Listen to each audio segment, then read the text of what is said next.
Hello guys, કેમ છે બધા? મજામાં ને? આશા રાખું છું કે બધાય મજામાં આવીશું. ફૂલ વરસાદમાં જો વડાપાઉં મળી જાય તો કેવી મજા આવે. અને એ ફેમસ બોમ્બે સ્ટાઇલના વડાપાઉં. આ બટેટાએ કેવા હારા કરમ કર્યા છે ને. લગભગ મોટા ભાગની વસ્તુમાં બટેટા તો હોય જ. તો આપણા બટેટા બફાઈ ગયા છે, તો હવે આપણે વડાનો મસાલો તૈયાર કરી લઈએ. વડાના મસાલા માટે લસણ, આદુ હું છે ને અહીંયા ખમણેલું આદુ નાખું છું, કેમ કે મારા મિક્સરનું નાનું ખાનું બગડી ગયું છે. એટલે તમે કટકા નાખો ને તો પણ હાલે. અને લીલા મરચાં, જો તમને વધારે તીખું ભાવતું હોય તો ખાલી મરચી પણ નાખી શકાય. જો સહન થાય તો. અમારે તો એટલું બધું તીખું સહન થાય એમ નહોતું, એટલે મેં છે ને મોરા મરચાં અને તીખા મરચાં બેધાય છે ને મિક્સમાં લીધા હતા. અને ધાણા ભાજીમાં એ છે ને મેં કૂણી એની દાંડલી હોય ને એ ફેંકી નહોતી, એનો ઉપયોગ અહીંયા કરી લીધો હતો.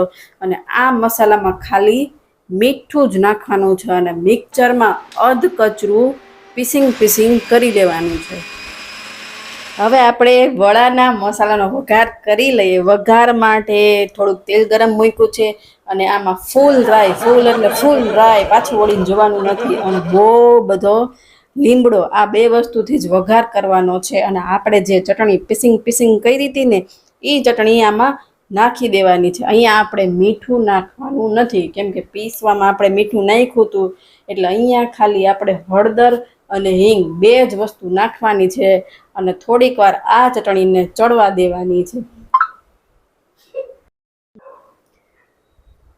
આપણી ચટણી મસ્ત ચડી જાય ને એટલામાં બટેટાનો છૂંદો કરી અને નાખી દેવાનો છે. અહીંયા બટેટાનો છૂંદો હું હાથેથી જ કરું છું, કેમ કે જો એકદમ બટેટાનો છૂંદો થઈ જાય ને તો આપણો વડાનો મસાલો ચીકણો થઈ જાય અને એનો સ્વાદ છે ને બટેટા વડા જેવો થઈ જાય. એટલા માટે છે ને બને ત્યાં સુધી હાથેથી જ છૂંદો કરજો.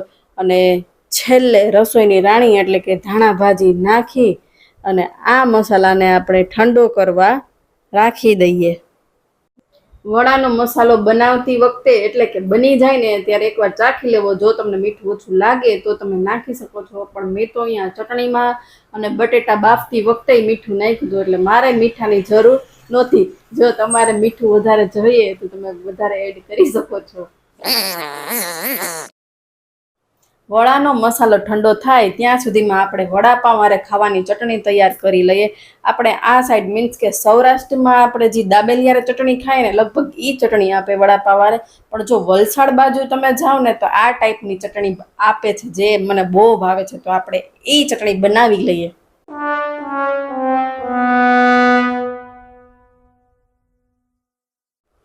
આ ચટણી માત્ર ને માત્ર બે વસ્તુથી જ બની જાય છે, મરચાં અને ધાણા ભાજી, બસ.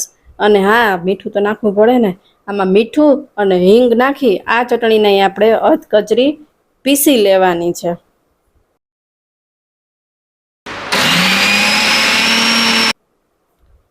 પીસાઈ જાય પછી તેલ મૂકી હબ્બાવની રાઈ નાખી, હળદર નાખી અને આ ચટણીને 4 થી 5 મિનિટ સુધી ચડવા દેવાની છે.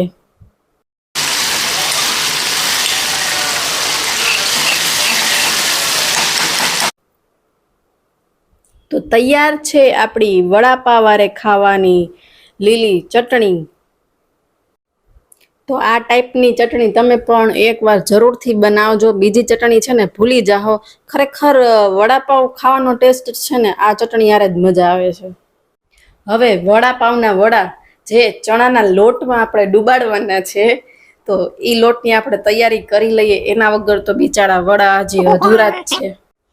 એના માટે આપણે ચણાના લોટમાં હળદર, હિંગ, મીઠું અને નહીં એવા હાજીના ફૂલ એટલા માટે કે જો તમારે બોમ્બે બાજુ અને વલસાડ બાજુનો વડાપાવનો ટેસ્ટ લેવો હોય ને તો એ વડા છે ને સેજ એવા પોચાવ્યા હોય. એના માટે છે ને આપણે એમાં હાજીના ફૂલ નાખશું અને પાણી નાખી અને આ ખીરું આપણે તૈયાર કરી લેવું.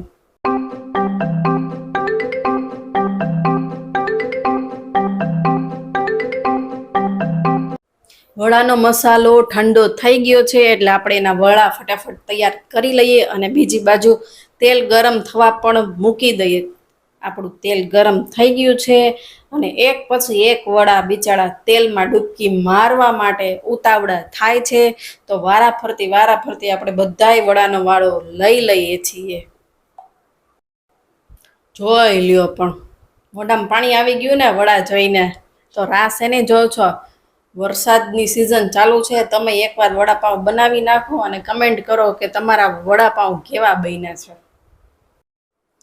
હા, બીજું બધું તો ઠીક, વડા તો બધાય બની ગયા, તોય ચણાનો લોટનું ખીરું થોડુંક વધી પડ્યું, તો એના આપણે કુરકુરે બનાવી લઈએ, જે વડાપાઉંની વચ્ચે મૂકી અને ખાવાની બહુ મજા આવે છે. કોને કોને આવા કુરકુરિયા ભાવે છે?